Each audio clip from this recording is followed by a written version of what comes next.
ভাই এখন আমাদের এই কলাটা কাটবো আমরা। হ্যাঁ, দেখেন আপনারা কলার সাইজে কতগুলো হয়েছে, না দেখলে বুঝবেন না। এই জায়গা কিন্তু ফাঁকা ছিল, এখানে কোনো গাছ ছিল না, পরে আমি কলা গাছ লাগাইছি, এই যে সুন্দর কলা আছে।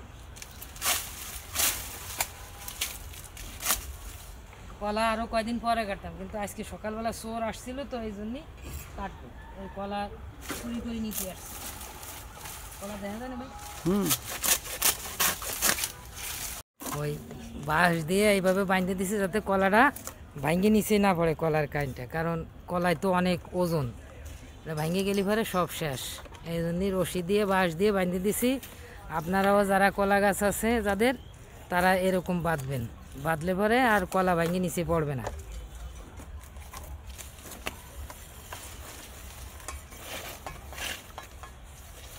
হ্যাঁ, রশি প্রায় খোলা শেষ। এই তো রশি খোলা শেষ হয়ে গেছে। এখন কি বাঁশটা সরাবে? এই তো বাঁশ সরাইছি। এখন কলাটা আমরা কাটবো। আপনারা দেখেন অনেক বড় কলা, এটা কিন্তু সর্বি কলা, একবারে দেশিটা। এই যে কলা গাছের গোড়াতে আমরা কাটতেছি, উপরেতে কাটলাম না এই জন্যই যে গোড়া তো কাটাই লাগবে, এই জন্য আগেই গোড়াতে কাটি দিচ্ছি।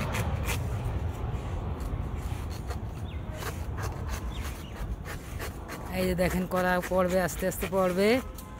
এই যে কলার কান পড়বে, পোজ দেন ভাই।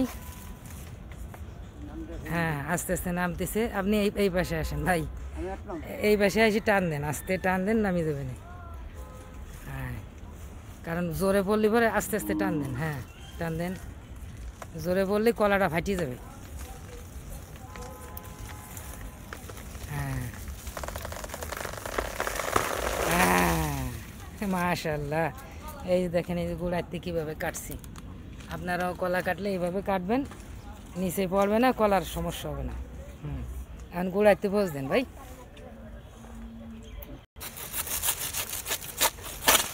আলহামদুলিল্লাহ, কলা আমরা এই যে বাসায় নিয়ে যাচ্ছি, বাসায় নিয়ে যাই কলা।